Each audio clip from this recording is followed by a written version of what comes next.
حول ولا قوة إلا بالله العلي العظيم أعوذ بالله من الشيطان اللعين الرجيم بسم الله الرحمن الرحيم الحمد لله رب العالمين والعاقبة لأهل التقوى واليقين والجنة للموحدين والنار للملحدين والصلاة والسلام على النبي الأمي العربي القرشي المكي المدني الهاشمي الطهي الطهاوي السراج المبين والكوكب الدري صاحب الوقار والسكينة المدفون بأرض المدينة والعبد المؤيد ورسول المسدد المحمود الأحمد مولانا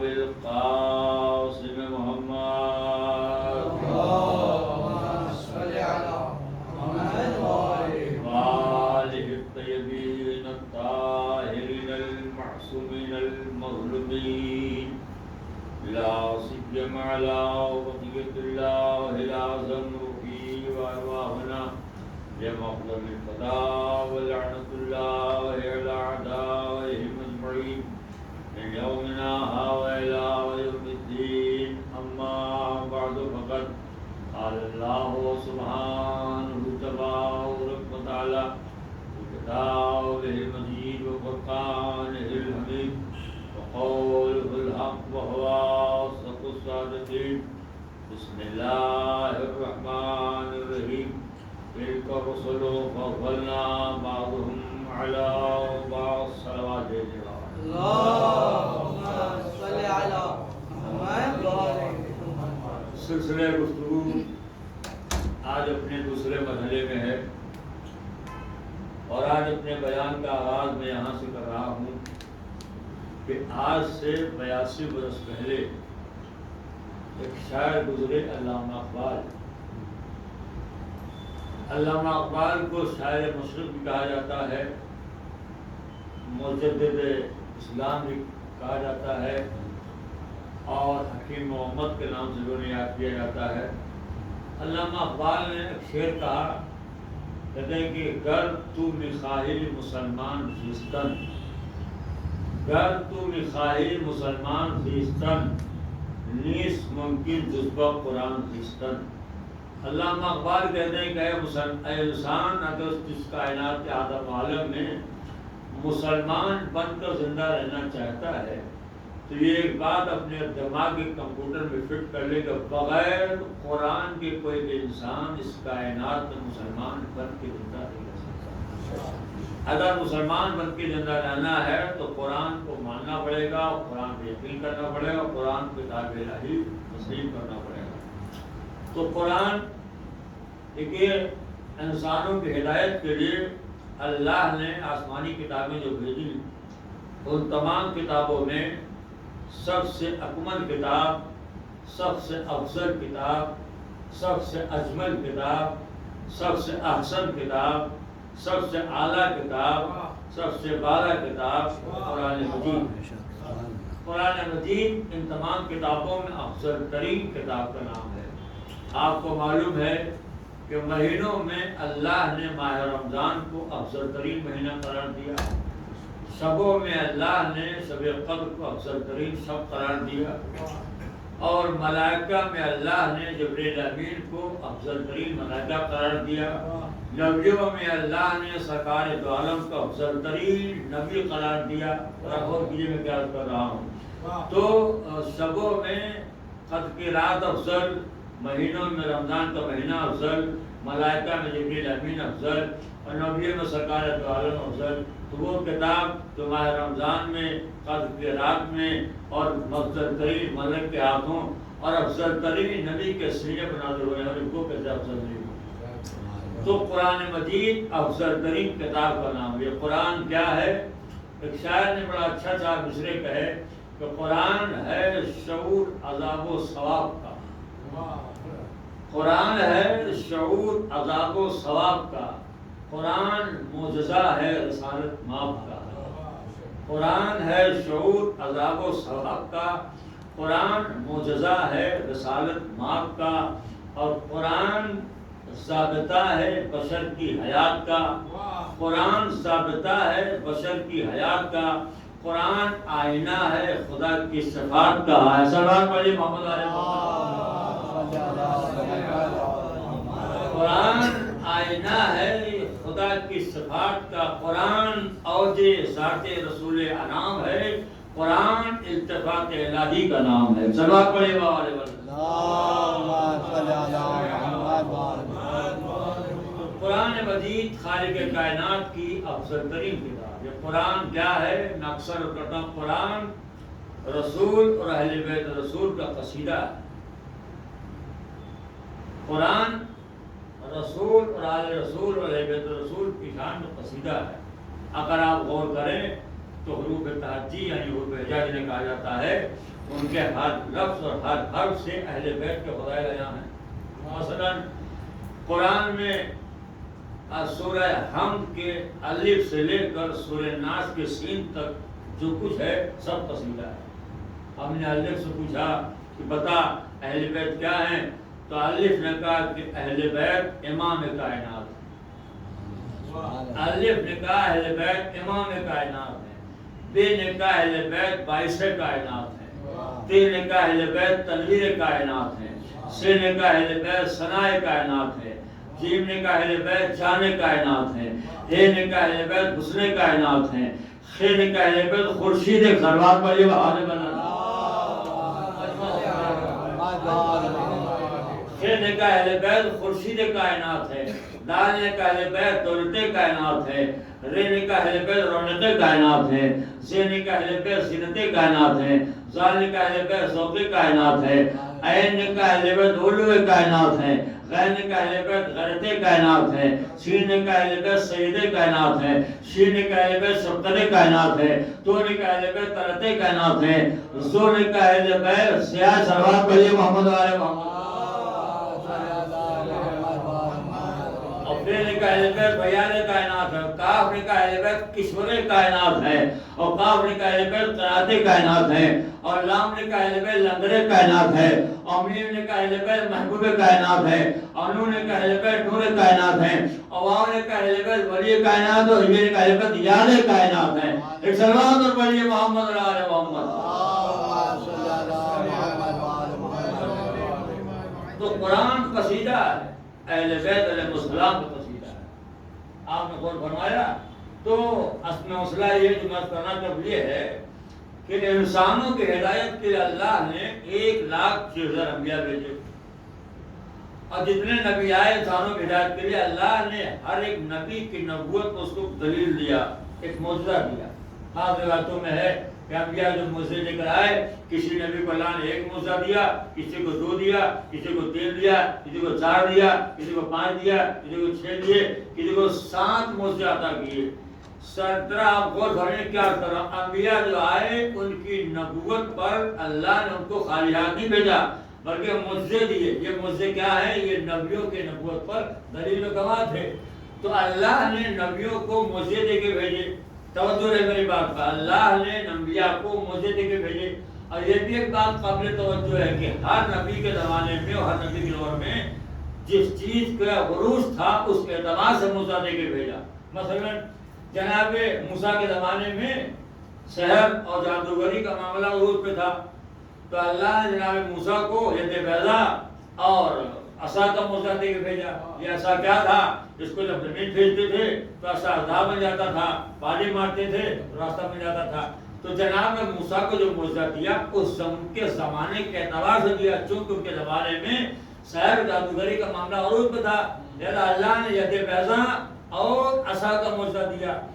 جناب صالح کے زمانے میں پتھر کاٹنے کا روز معاملہ تھا، یعنی سن تراشی کا معاملہ، یہ عروج تھا، پتھر کو کاٹ کر ان سے انواع اقسام کے ضرور بنائے جاتے تھے۔ تو اللہ نے جناب صالح کو کیا معجزہ دے کے بھیجا؟ جناب صالح کو موجزہ دے کے بھیجا کہ پہاڑ کے اندر سے اٹھنے والا موجزہ. ایک صلوات پڑھیے محمد آل محمد. جناب صالح کو اللہ نے جو موجزہ دیا وہ اٹھنی کو پہاڑ کے اندر سے نکالنے کا موجزہ. اگر آپ متوجہ ہوں تو میں عرض کروں کہ قرآن نے اس ناقے کو جو پہاڑ کے اندر نہیں، اس کو کہا کہ یہ صالح نبی کی نبوت کا گواہ. یہ ناقہ جو نکلا پہاڑ کے اندر سے، قرآن نے کہا یہ صالح نبی کی نبوت کا گواہ ہے. آپ مجھے بتائیے، بات یقیناً قابل توجہ ہے کہ صالح نبی کی نبوت کے گواہ کے لیے پہاڑ کا راستہ بن جائے تو دنیا مان لے، اور فخر سارے محمد عربی کے گواہ علی کے لیے کعبے میں راستہ بن جائے. سلوات پڑھیے بابا نے پریشان ہے. تو خانہ کعبہ میں مولا کائنات کے دربار در بنا، یہ بھی ایک نشانی اور موجزہ ہے. تو صالح نبی کو اللہ نے موجزہ یہ دے کے بھیجا. جناب غور کیجیے گا، عیسیٰ کے زمانے میں علم طب حکیمی کا رواج عروج پہ تھا، تو اللہ نے جناب عیسیٰ کو کیا موجزے دیے؟ وہ مرض جس کا آج بھی علاج بہت مشکل ہے، جزام و برس و کوڑ کا، یہ علاج دیکھ کر اللہ نے جناب موسیٰ کو بھیجا. بینائی، مادرزاد جو بچے نابینا ہوتے ہیں ان کے ہاں نتھوں میں نور لانا بڑا مشکل مسئلہ ہوتا ہے، لیکن جناب عیسیٰ کا موجزہ یہ تھا کہ نابینا کو بسار کرتے تو بینائی پیدا ہو جاتی تھی. مردوں کو زندہ کرنے کا موجزہ دے کے بھیجا.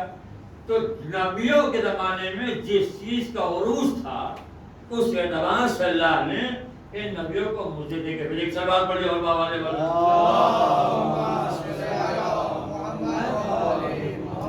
تو یہ نبی انبیاء آئے، یہ موجزہ لے کر آئے. کوئی ایک موجزہ، کوئی دو موجزہ، کوئی تین موجزہ، کوئی چار موجزہ، کوئی پانچ موجزہ. اللہ نے ان تمام نبیوں کو موجزے دے کر بھیجا. کوئی نبی بغیر موجزے کا نہیں آیا.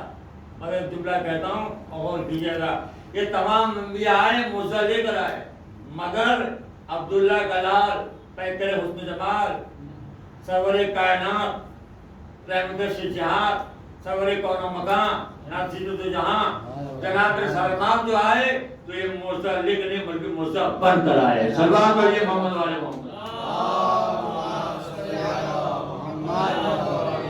اللہ نے سرکار دو عالم کو موجزہ بنا کر بھیجا. نبی کریم موجزہ بن کر آئے اور انبیاء موجزہ لے کر آئے اور سرکار دو عالم موجزہ بن کر آئے. آپ کا وجود موجزہ، آپ مجسم موجزہ، آپ سراپا موجزہ. دلیل سنیے، سرکار دو عالم آئے اور آپ نے سب سے پہلے اپنی نبوت و دلیل کس چیز کو بنایا؟ قرآن پڑھیے. سرکار دو عالم فرمائے گا فقط لبثت فیکم عمرا ومن قبلہ ولتعقلون، اے کافرو ہم نے تمہارے درمیان اپنی عمر کا ایک طویل ترین حصہ گزارا ہے، کیا تم نے کبھی ہم میں کوئی عیب دیکھا، کوئی برائی دیکھی؟ تو سرکار دو عالم نے اپنی نبوت پر قرآن کو دلیل نہیں بنایا، کعبے کو دلیل نہیں بنایا، بلکہ کافروں کے درمیان اپنی گزاری ہوئی 40 سالہ زندگی کو دلیل بنایا. ایک کافرو ہم نے تمہارے درمیان اپنی عمر کا ایک طویل ترین حصہ گزارا ہے، کیا تم نے کبھی ہم میں کوئی عیب دیکھا، کوئی برائی دیکھی؟ تو اس وقت کے کافروں نے جملہ لایا جائے، اس وقت کے کافروں نے سرکار دو عالم کے لیے وہ کچھ نہیں کہا جو آج کا مسلمان کہہ رہا ہے.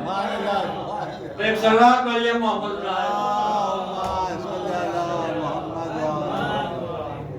اس وقت کے کافروں نے وہ سب کو نہیں کہا جو آج کا مسلمان کہہ رہا ہے.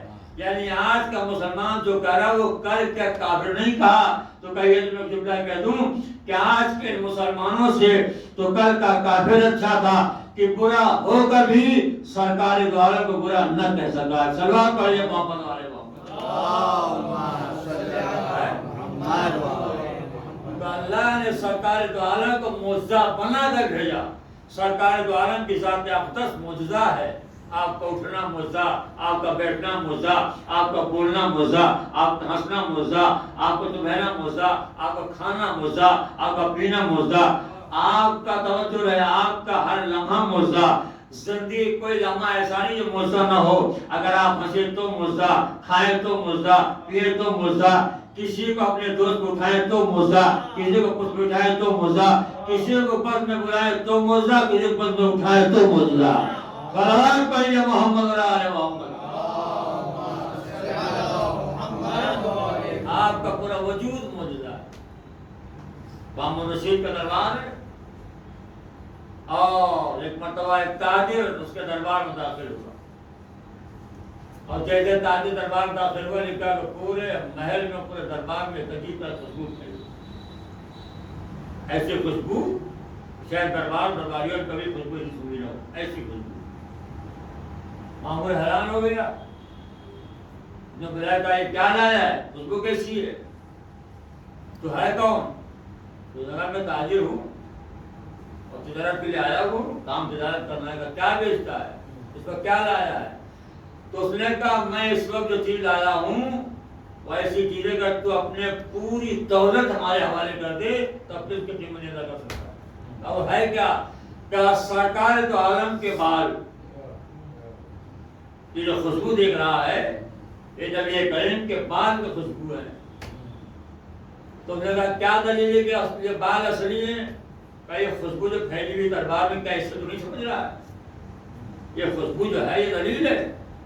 کتنے بال ہیں؟ 8 بال ہیں. تو لکھا کہ ماموں نے 8 بالوں کو لے لیا، بڑے مہنگے دام میں لیا. ارادہ یہ تھا کہ محل میں رکھ دیں گے لوگ آؤ زیارت کے لیے. اور ہوا ایک رکھ دیا اور لوگ زیارت کے لیے آنے لگے. یہاں سے لکھا کہ آج میں امام نے تشریف لیا ہے اور کہا کہ ماموں نے کیا ہے؟ کہہ رہے یہ آگ کے جد کے وال ہیں. تو کہا مجھے بھی دکھا. لکھا ان بالوں کو لا کے امام کے ہاتھوں میں رکھا گیا. تو امام نے پہلا کام تو یہ کیا کہ ان 8 بالوں میں 5 کو الگ کیا اور 3 کو الگ کیا. 5 بالوں کو الگ کیا اور 3 کو الگ کیا اور کہا کہ یہ 5 بال اصلی ہیں اور یہ 3 جو ہے نقلی ہیں. یہ 5 اصلی ہیں اور یہ 3 نقلی ہیں. تو انہیں کیا پہچان ہے کہ یہ اصلی ہے نقلی ہے؟ کہ آگ روشن کرو. لکھا آگ روشن کیا گیا. توجہ رہے آگ روشن کیا گیا. ان تینوں بالوں کو آگ میں ڈالا. لکھا وہ جل گئے.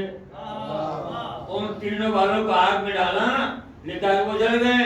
اور جب 5 بالوں ڈالا تو آگ بجھ گئی. صلوات پڑھیے محمد آل محمد.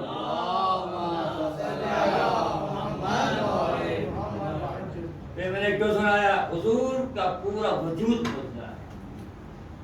اللہ نے سرکار دو عالم کو آپ کے وجود میں مدعا رکھا تھا. سناؤ سرکار دو عالم کے وجود کا پہلا مدعا ہے کہ آپ کے جسم اقدس پر مکھی نہیں بیٹھتی تھی. آپ کے جسم اقدس پر مکھی نہیں بیٹھتی تھی. کائنات آدم عالم آپ کو ایسا جسم نہیں ملے گا جس جسم میں مکھی نہیں بیٹھے. مگر سرکار دو عالم کے جسم اقدس پر لکھا ہے کہ مکھی نہیں بیٹھتی تھی. آپ کے دلیل سنیے. دربار منصور دوانیتی کا اور چھٹے امام تشریف فرمائے. لکھا ہے ایک مکھی ہے جو منصور کو پریشان کیے ہوئے. کبھی وہ ناک بیٹھتی ہے ہٹاتا ہے پیشانی بیٹھ جاتی ہے، پیشانی ہٹاتا ہے دھندلی بیٹھ جاتی ہے. اور وہ جب ہٹاتے مکھی کو تھک گیا تو اس نے دیکھا یہ بھی تو سامنے بیٹھے ہیں، ان کے اوپر کیوں نہیں بیٹھ رہی ہے؟ اب اکثر لوگ کہتے ہیں بھائی امام کیوں گئے دربار میں؟ اسی لیے گئے تھے کہ اگر دربار میں جاتے تو فضائل کی باتیں باہر کیسے آتی ہیں. صلوات پڑھیے محمد آل محمد. تو جب ہٹاتے نہ تھک گیا تو دیکھتا ہے کہ بھائی کیا معاملہ ہے کہ مکھی ہم بھی بیٹھ رہی ہے. تو چیف کہتا ہے امام سے کیا معاملہ ہے کہ مکھی ہم بھی بیٹھ رہی ہے؟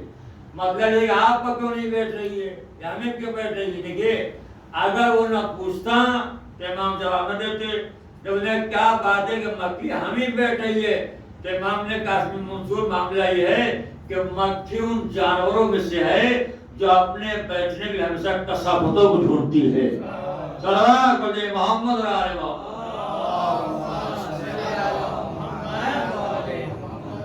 یہ مکھی ان جانوروں میں سے ہے جو اپنے بیٹھنے کے لیے ہمیشہ نجاستوں کو ڈھونڈتی ہے.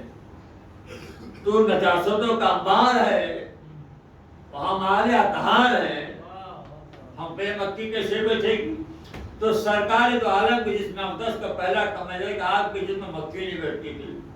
دوسرا کمال سنو، دوسرا کمال سرکار کے جسم کا یہ تھا کہ آپ کے جسم میں نور ساطع ہوتا تھا، نور ساطع ہوتا تھا، پورا وجود معجزہ ہے سرکار دو عالم کا۔ کہا کیا دلیل ہے کہ سرکار کے جسم میں نور ساطع ہوتا تھا؟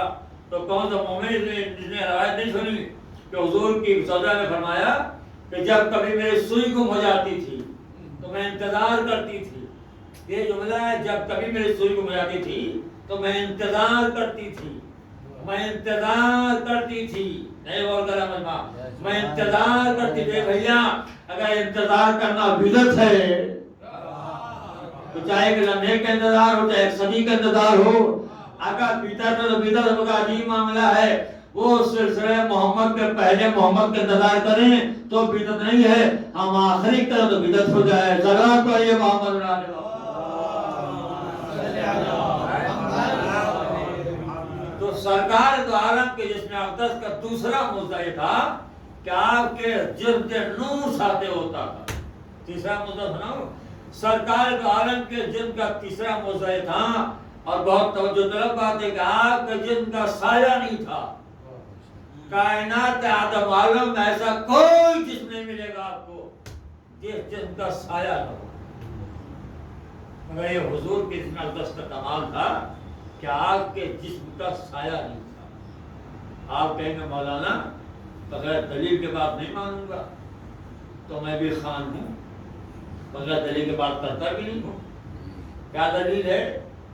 تو بڑی مشہور روایت ہے، بچہ بچہ جانتا ہے کہ حضور کے اصحاب میں ایک صاحب سے پوچھا گیا، اب ان کا نام میں نہیں لیتا ہوں، مطلب مجمع سمجھ جاتا ہے، پوچھا گیا کہ کیا معاملہ ہے کہ سرکار دو عالم کے جسم میں سایہ نہیں تھا؟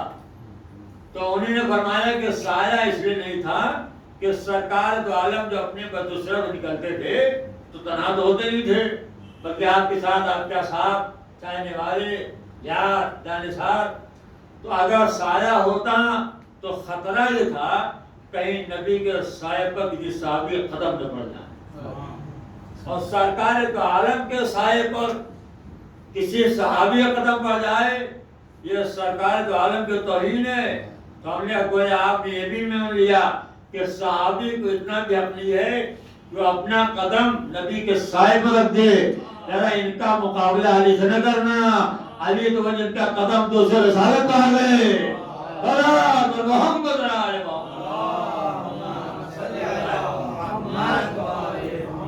آپ نے غور فرمایا اللہ کیا فرما رہا ہے، تلک الرسول فضلنا بعضهم،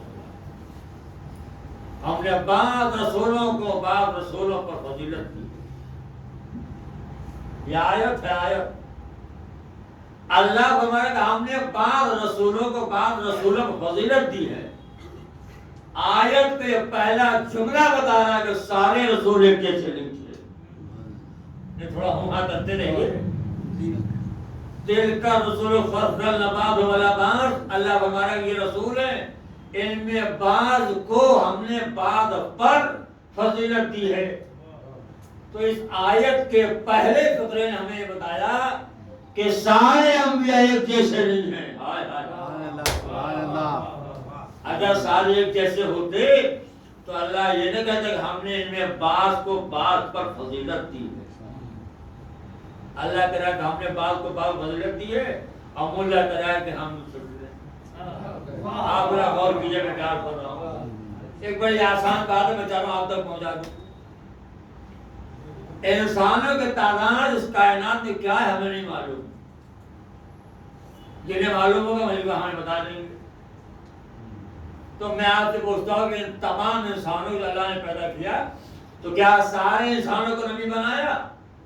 کئی ایسا سوال آپ کر رہے ہیں، انسان تو بہت ہیں مگر اللہ نے انسانوں میں 1,24,000 کو چنا، انسانوں میں 1,24,000 کو نبی بنایا۔ تو ان 1,24,000 نبیوں میں کیا سب کو رسول بنایا؟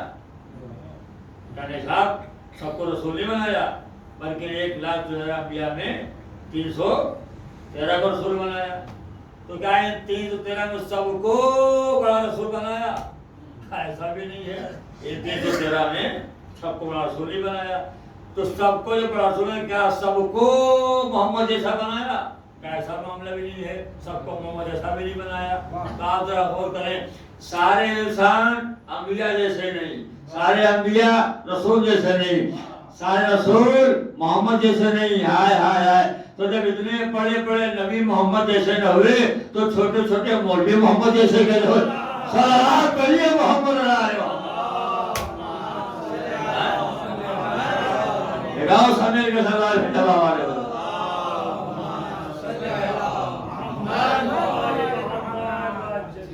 مگر آپ نے اور فرمایا ایک وقت ہے تو مسلسل کہتا ہے کہ صاحب اور نبی ہمارے جیسے اللہ کیا کہتے ہیں اس کا رسول فرض، ہم نے بعض رسولوں کو فضیلت دی۔ دیکھیے میں ایک مثال کا بات سمجھ جائیں، اللہ یہ کہہ ہم نے بعض رسولوں کو فضیلت دی ہے۔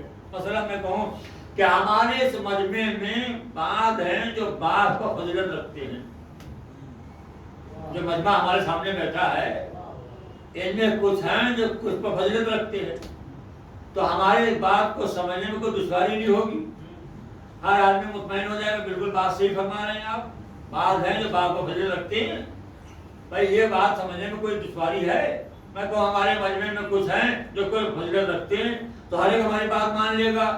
اس مجمع میں کچھ ہیں جو کچھ پر فضیلت رکھتے ہیں، مگر اگر میں یہ کہوں کہ اس مجمع میں ایک ہے جو سب پر فضیلت رکھتا ہے، تو اب اس ایک کا سمجھنا آسان نہیں ہوگا۔ جب ہم نے یہ کہا کہ ایک میں بعض ہے بعض پر فضیلت تو مسئلہ آسان تھا، ہر ایک سمجھ گیا کہ بھائی ہاں ہیں مجمع میں کچھ افراد۔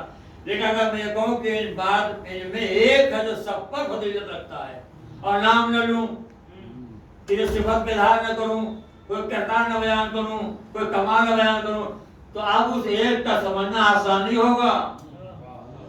اب اس ایک کا سمجھنا آسان نہیں ہوگا۔ تو اللہ نے کہا ہم نے بعض کو فضیلت دی، سب نے مان لیا کہ ہاں صاحب فضیلت ہے۔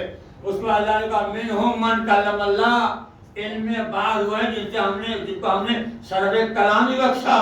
سب نے سمجھ لیا جناب موسیٰ کے شرح ہے، ایک سلام بڑھئے بابا نے بنا، سب نے سمجھ لیا کہ ان میں جناب موسیٰ کی جانب اشارہ ہے۔ وَرَفَعَ بَعْضُهُمْ دَرَجَاتٍ، اور ان میں بعض وہ جن کے ہم نے درجے بلند کیے۔ تو ہر ایک کہے بھائی وہ کون ہے جن تمام درجوں بلند ہے؟ اور اس ایک کا سمجھنا آسان کام نہیں، ایک صلوات پڑھیے بابا نے بلند۔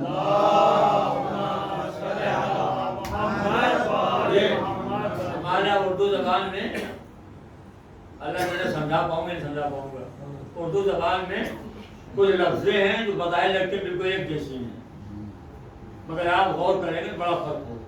مثلا لفظ فضیلت، ایک لفظ فضیلت، دوسرا لفظ ہے لفظ کرامت، تیسرا لفظ ہے لفظ رفعت، چوتھا لفظ ہے لفظ عظمت۔ دیکھنے بالکل ایک جیسے ہیں مگر معنی کے اعتبار سے بڑا فرق ہے۔ فضیلت میں بنیاد ہمیشہ علم کو قرار دیا جاتا ہے۔ بات سمجھ رہے ہیں نا، ہوں ہاں کرتے رہیے تھوڑا۔ فضیلت میں ہمیشہ بنیاد جو بنتی ہے جو چیز وہ علم ہوتی ہے۔ ایک انسان کو دوسرے انسان فضیلت بنا کیا ہے، بنیاد کیا ہے؟ علم ہے۔ علم کے علاوہ کوئی شے نہیں ہے جو انسان کو انسان سے ممتاز کر دے۔ اگر آپ فضیلت کی بات کریں گے تو بنیاد فضیلت ہمیشہ علم کو قرار دیا جاتا ہے، نہیں بھی مجمع مطمئن نہیں ہوا۔ اکثر ہم نے دیکھا یوپی میں، ہمارے یہاں خود لکھنؤ میں ایک پوسٹر لگتا ہے، لکھتا ہوتا ہے جلسہ دستار فضیلت، جلسہ دستار فضیلت۔ یہ جو عربی مدارس میں آخری سند ملتی ہے مولویوں کو، تو ایک جلسہ ہوتا ہے جہاں ان کے سر میں پگڑی باندھی جاتی ہے، اس پگڑی کہتے ہیں دستار فضیلت۔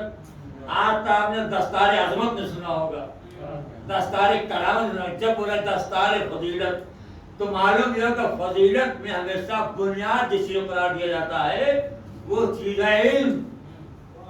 تو تلک رسول فضل بعضهم علی بعض، بعض رسولوں کو ہم نے بعض پر فضیلت دی، تو بنیاد علم ہے. اور آگے بڑھیے. ایک لفظ کرامت.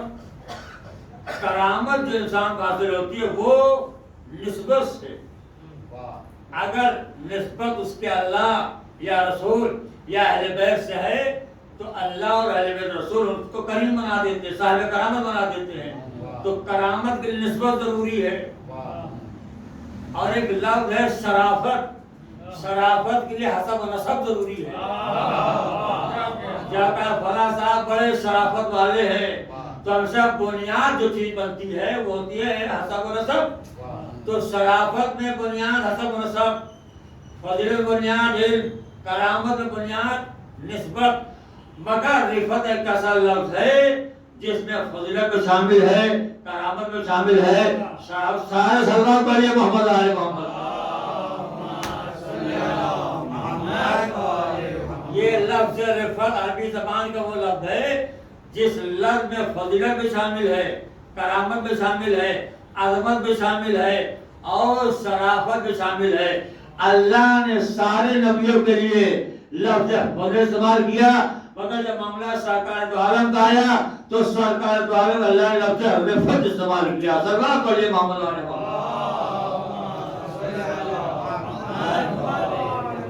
رفع بعضهم درجات, ہم نے ان کے درجات کو بلند کیا ہے.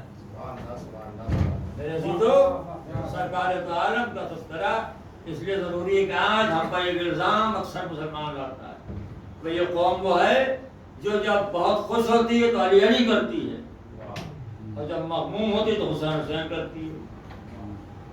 کہا جاتا ہے یہ وہ لوگ ہیں جب خوش ہوتے تو علی علی, اور جب یہ دکھی ہوتے ہیں تو حسین حسین کرتے ہیں.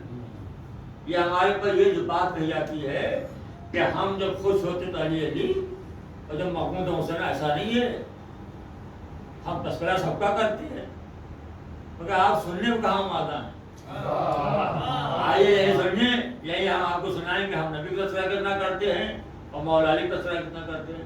کہا مگر کیا معاملہ آپ کا مجلس و مقصد دیکھا گیا ہے کہ جب نبی کا تذکرہ ہو تو آپ کے یہاں نہ جوانوں کو جوش آتا ہے نہ بوڑھوں کو جوش آتا ہے, مگر جہاں ذکر علی شروع ہوا ماذا ہر ایک کو جوش آ جاتا ہے. تو کیا معاملہ ہے کہ ذکر نبی میں جوش نہیں آتا, ذکر مولا علی بڑا جوش آتا ہے. سلام پڑھے بابا نے بنا.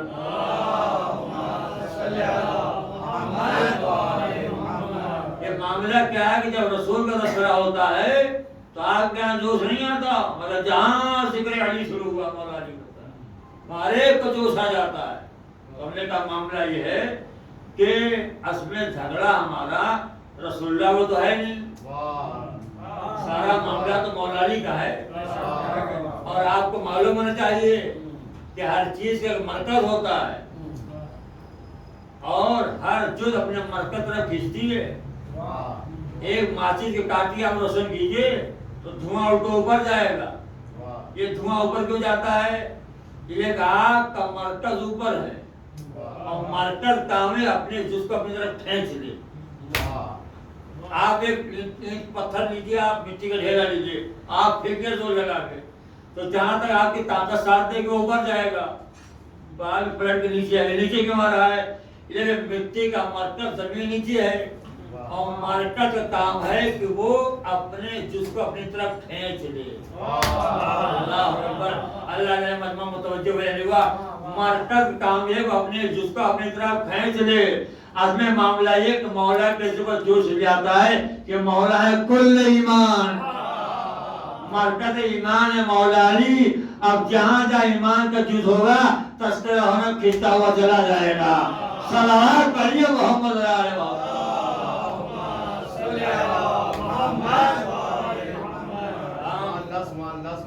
ہم دیکھیں آج آپ تاخیر سے آئے, کل سے انشاءاللہ میں ٹھیک 9 بجے ممبر بیٹھ جاؤں گا. اور یہ مجمع ہمارا قرآن کے آیتوں کی طرح آ رہا ہے. یہ اگر ایک بار بھی نازل ہو جائے تو لطف آ جائے کوئی تذکرے میں, کیونکہ جب آپ رفتہ رفتہ آئیں گے تو جیسے قرآن کے آتے رفتہ رفتہ آئی ہیں اور 23 سالوں میں قرآن مکمل ہو گیا ہے, جب آپ رفتہ رفتہ آتے رہیے گا 60 منٹ مجلس مکمل ہو جائے گی. ایک سلوات پڑھنے والا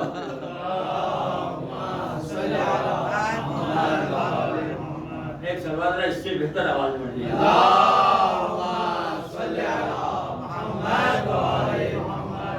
اگر مجمع آغاز سے مل جائے تو کوئی بارہ باتیں ہو جائیں، ورنہ جب آپ ایک کر کے آئیں گے تو میں بھی بالکل ٹکڑے ٹکڑے پڑھوں گا. تو عرض کر رہا تھا کہ ہم مانتے، سب کو مانتے، اور کہا یہ جاتا ہے کہ صاحب آپ اصحاب کا تذکرہ نہیں کرتے، ہلکا نہیں کرتے، ہلکا نہیں کرتے، ہم سب کا کرتے ہیں بھائی. تو جس لائق ہے اس کا تذکرہ ہوتا ہے، تذکرہ سب کا کرتے ہیں. جو جس لائق اس کا تذکرہ ہوتا ہے ہوگا انشاءاللہ. کہا نہیں آپ کیا جب دیکھیے ممبر میں آ گئے آپ صرف عقیدہ، صرف عقیدہ، صرف عقیدہ. اچھا ہمارے اپنے میں کچھ اپنے ابھی میں اپنا اس لیے کروں، میرے پاس لفظ نہیں ہے. اپنا ہونے کا علامت، لیکن ساری باتوں کو مانے انسان. تو یہ بہن تو ہمارے اپنوں کا، مگر الفاظ ان کا ہے. جب موقع مل گیا آپ صرف عقیدہ بیان کرتے ہیں، اس کے علاوہ اور کچھ نہیں بیان کرتے. صرف عقیدہ، 14 سال وہی عقیدہ، وہی عقیدہ، وہی عقیدہ. سامنے مسکرا جواب دے دیا کرتے ہیں کہ 14 سال سے ممبروں سے عقیدہ بیان ہو رہا ہے، تب تو اتنے بد عقیدہ پیدا ہو رہے ہیں. اب تو سمجھ گیا سلام بھائی بابا نے.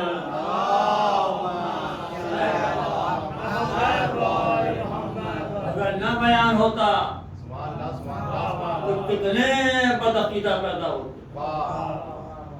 آپ نے غور فرمایا تو کہا صاحب آپ اصحاب کو تذکرہ نہیں کرتے، چلیے ہم نہیں کرتے، ٹھیک ہے ہم نہیں کرتے. تو جن کا ہم تذکرہ نہیں کرتے ان میں کوئی ہے جو ہم سے پوچھے گا کہ تم نے ہمارا تذکرہ کیوں نہیں کیا؟ بھئی یہ تو ہے کہ صاحب نہیں مانتے آپ، تو ہم نہیں مانتے. تو کیا وہ آئیں گے ہم سے پوچھنے کہ تم نے ہمیں کیوں نہیں مانا؟ جب ملک الموت آئیں گے ہمیں روح نکالنے کے لیے، کیا وہ ساتھ ہوں گے؟ کیا وہ ہم سے پوچھیں گے تم نے ہمیں کیوں نہیں مانا؟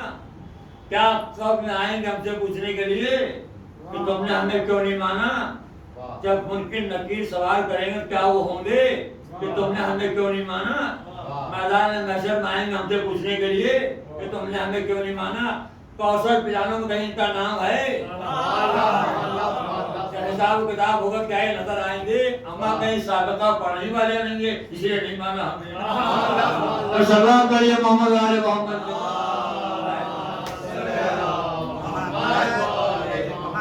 کہیں سابقہ پڑھنے والا نہیں ہے اس لیے ہم نے نہیں مانا. کہیں نظر نہیں آئیں گے مگر جملہ والا نہ جائے اور شاید تقریر تمام ہو جائے گی.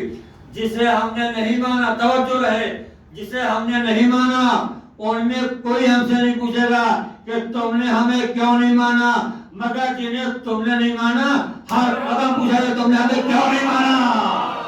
صلاۃ محمد علی محمد. کیوں نہیں مانا؟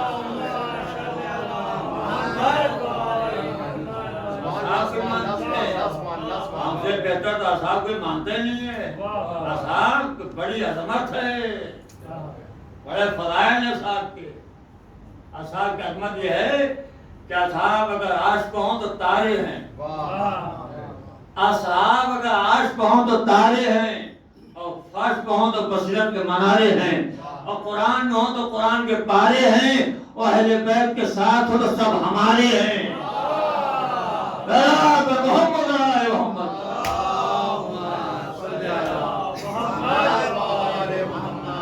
اہل بیت کے ساتھ ہوں تو سب ہمارے. یہ الزام ہے کہ ہم اصحاب کو نہیں مانتے. آپ مانتے ہیں سلمان فارسی کو، آپ مانتے ہیں. کیا صحابی نہیں تھے؟ جناب ابو ذر کیا صحابی نہیں تھے؟ جناب مقداد کیا صحابی نہیں تھے؟ صحابی تھے. ان کا تذکرہ کہاں ہوتا آپ کے یہاں؟ دیکھیے ان کے یہاں اصحاب کا معاملہ یہ ہے کہ جن اصحاب کا بنی امیہ سے نہیں بنی. شاید میں سمجھا نہیں پا رہا ہوں. سلام پڑھیے بابا نے بولا. ان کے یہاں جو کیٹیگری ہے اصحاب کیوں میں بتا رہا ہوں، جن اصحاب کی بنی امیہ سے نہیں بنی، یعنی جن اصحاب کو بنی امیہ نے پسند نہیں کیا، انہیں یہ بھی پسند نہیں کرتے. سلمان سے بنی امیہ کبھی راضی نہیں تھے، اور ابو ذر کے ساتھ بنی امیہ نے کیا کیا آپ کو معلوم ہے؟ اسی لیے جو صحابی بنی امیہ کی نگاہ میں اچھے نہ لگے وہ صحابی ان کی نگاہ میں اچھے نہیں، اور جن اصحاب کی بنی امیہ تو خوب بنی ان کے لیے آپ دیکھیں جناب کا گزر،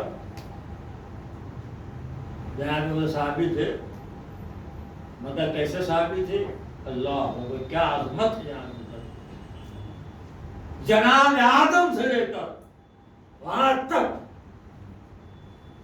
ایک ایسا نہ ملا جس کے لیے یہ بات کہی جائے کہ آسمان نے سایہ نہیں کیا ایسے انسان نے بولا اتنا کا گزر، ایسے سچے صحابی ان کے لیے حضور نے فرمایا ان کا کیا ہوا، ایسے صحابی نے کیا خطا کیا تھی، قصور کیا تھا جناب حضور کا؟ صرف یہ تھا کہ وہ مبلغ ولایت علی تھے، اس کے اور کیا کام تھا؟ اور یہ لکھا ہے کہ وہ آ جاتے تھے مکے میں، اور آنے کے بعد کہتے رہے ایوہ الناس اے لوگوں ان کانوں نے سنا کہ حضور بڑا من کن تو مولا و فان علی مولا، ان آنکھوں نے دیکھا کہ نبی ہاتھوں والی بلند تھے، جہاں کوئی دو چار چھ مل گئے کہ ان آنکھوں نے دیکھا کہ علی نبی ہاتھوں والی بلند تھے، ان کانوں نے سنا من کن تو مولا و فان علی مولا، تو مبلغ ولایت علی تھے ابو ذر، اور یہی تبلیغ ولایت علی حاکم مدینہ کو اچھا نہیں لگا۔ بار بار سمجھایا ابو ذر کیا کر رہے ہیں،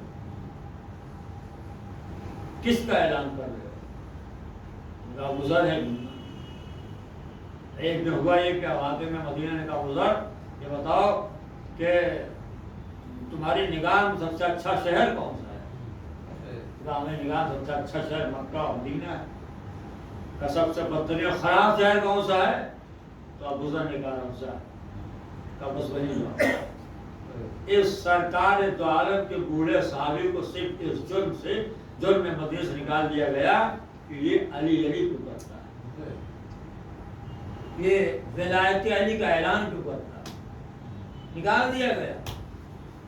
ایک اعلان کہ کوئی نہ جائے ابو ذر کو رخصت کرنے کے لیے، اللہ اکبر، نبی پاک کا بوڑھا صحابی اور مدینے سے نکالا جا رہا، لکھا ہے مولائے کائنات آئے رخصت کرنے کے لیے، اور ساتھ میں آپ کے امام حسن امام حسین، اور بعض روایتوں میں ہے کہ جناب امام حسن رخصت کرنے کے لیے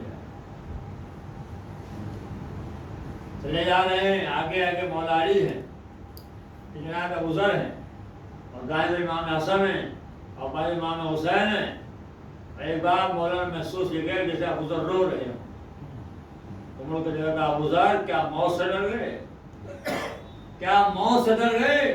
تو جناب ابو ذر نے کہا نہیں مولا میں موت سے نہیں ڈرا ہوں، پھر رونے کا سبب کیا ہے؟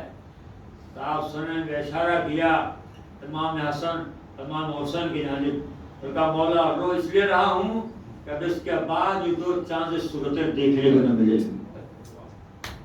میرے عزیزو، مولائے کائنات نے اس نبی پاک کے بوڑھے صحابی کو رخصت کر دیا، مختصر سا چند بکریاں، بعض روایتوں میں 5 یا 6 برس کی بچی، اور ایک 9 یا 10 برس کا بیٹا، اور ایک مومنہ زوجہ، مختصر آثاثہ، اور اس آثاثے کے ساتھ جناب جو گزر چلے، اور آپ کو معلوم ہے کیسے مقام پر گزر ٹھہرے، اس کو رمضہ کہا جاتا ہے، جہاں زندگی کوئی آسائش نہیں، دور تک کوئی آسائش نہیں۔ لکھتا ہے کہ دائرے ریگستان بکریاں کب تک بغیر چارے کے بغیر پانی کے زندہ رہتی ہیں، ایک ایک کر کے وہ بھیڑیں بن گئی۔ اب اس کے بعد جناب بزرگ کے مومنہ زوجہ، ایک لمحہ ایسا بھی آیا کہ اس نے بزرگ کا ساتھ چھوڑ دیا، اس نبی پاک کے بوڑھے صحابی نے روضہ کے خاک میں اپنی مومنہ زوجہ کو دفن کر دیا۔ آپ ذرا دیکھیں، ایک طرف ماں دفن ہو رہی ہے اور ایک طرف 5 یا 6 برس کی بچی بیٹھی منظر دیکھ رہی. پھر لیتا ہے بعض باتوں میں کہ بیٹی کا وفات پہلے ہوئی ہے، بعد میں کہ نہیں ماں کی وفات ہوئی، بیٹا ہی بن گیا. اب جناب ابو ذر ہیں اور وہ کم سن بچی ہے. میں ایک بار ابو ذر کہتے ہیں بیٹی مجھے ایسا لگتا تو بھوکی ہے. کہا نہیں بابا کس نے کہا میں بھوکی ہوں.